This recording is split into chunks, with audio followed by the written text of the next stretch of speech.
Darnell, looked like you tried to hurdle another guy against Missouri. Is that just you just gonna try to do that every single time you get the ball? Nah, honestly, I don't really think like going on in my head. I just ended up in the air, and then I looked at it. I was like, yeah, it don't look too good from this point, but I don't know. It just happens. Is the leg to the face like a new strategy for the tackles, or is that just like how it goes? Yeah, it's just kind of how it went. Have the coaches said anything about you trying to hurdle them? Are they saying, "Hey, man, stay on the ground. You know, we need to keep you healthy," or are they comfortable with you getting up in the air? Yeah, it's I mean, coaches, friends, people like that. I mean, they know with my previous injury, they'll just be smart with it and just go from there.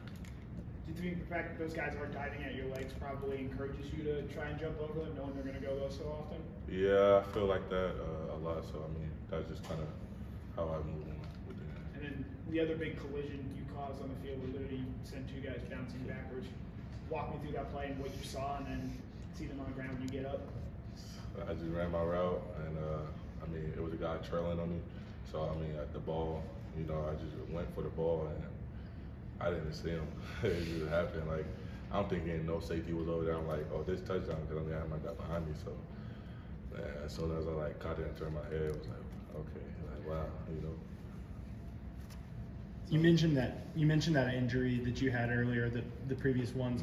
Obviously you're spending a lot of time with the trainers, but does Georgia have like a support staff that you spend time with, to work with your mental side of recovering from an injury? Yeah. Drew, he does a great job with, talking to us and talking to us about just real life stuff or personal stuff or anything that's like on our minds, and he just kind of helps and clear our minds with that stuff and try to keep ball with ball and personal stuff. So yeah.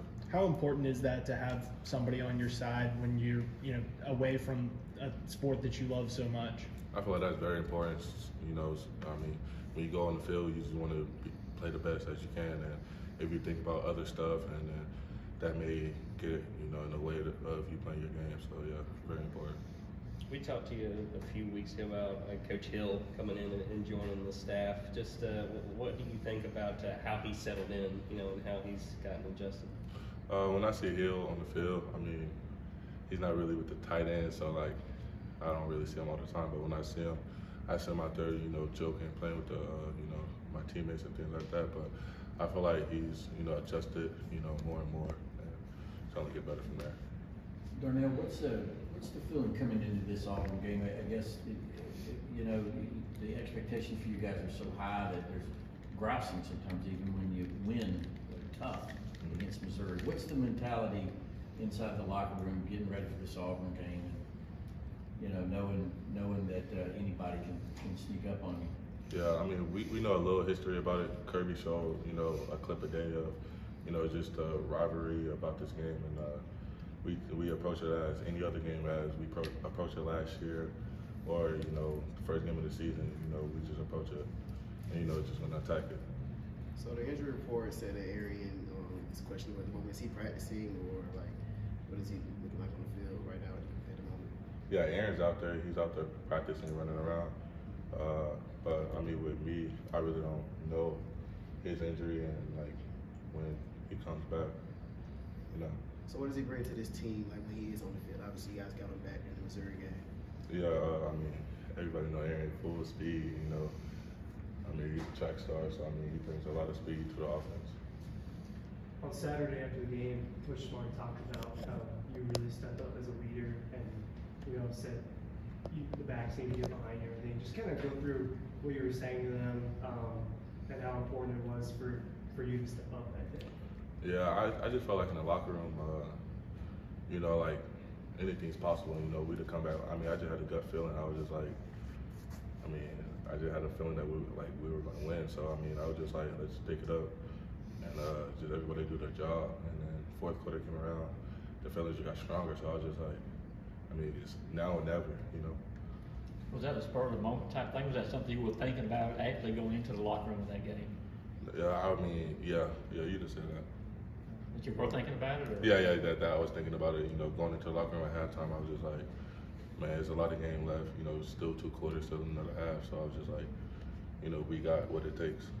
What'd you learn from your teammates, being able to come back like that? that. I mean, we're not quitters. You know, most teams, they get down 2 or 3 possessions and they'll just be like, man, we lost, like, you know, ain't no way. But, you know, I look at the defensive guys in their eyes before they went out and took the field, you know, made great stops and just held them to a field goal, held them 3 points, and I was just like, I mean, we got dogs. What do you make of the red zone struggles you guys have had in the last couple of games, and why you've been settling for so many field goals down there? I mean, we just not executing on the offense side of the ball. I mean, simple as that. I mean, that's one thing we do have to improve and work on. So you guys have had some slow starts in the past few games. What has been Coach Smart's message to you guys going in each one of these games and trying to fix that going into the Auburn game? I mean, he always tried to push us to, you know, start better. And I mean, yeah, I mean, it's going to happen sooner or later. We just got to have the mentality and the fight and, you know, the pride.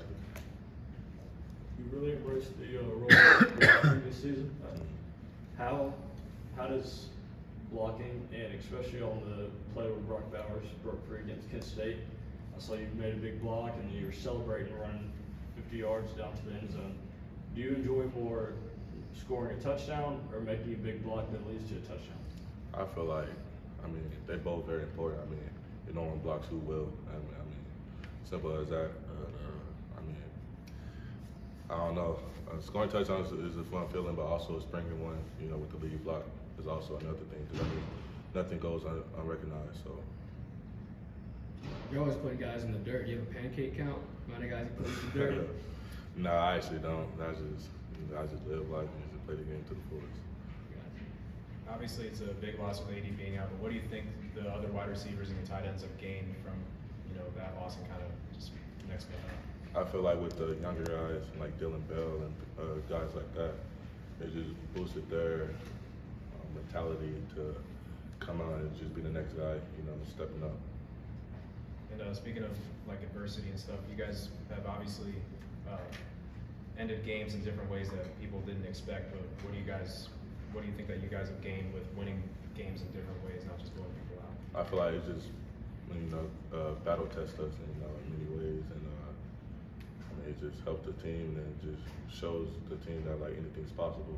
Being down or just blowing the team out, you know, just getting the younger guy reps as well. So, you know, it's just good all around. You guys feel humbled losing the #1 spot? I mean, me personally, I don't really pay attention to the rankings or things like that, but I feel like most guys on the team, yeah. And can you speak your relationship with Amarius Mims? You said y'all were roommates last year? Yeah. Me and Mims, we go way back since high school, you know, the football camps, things like that.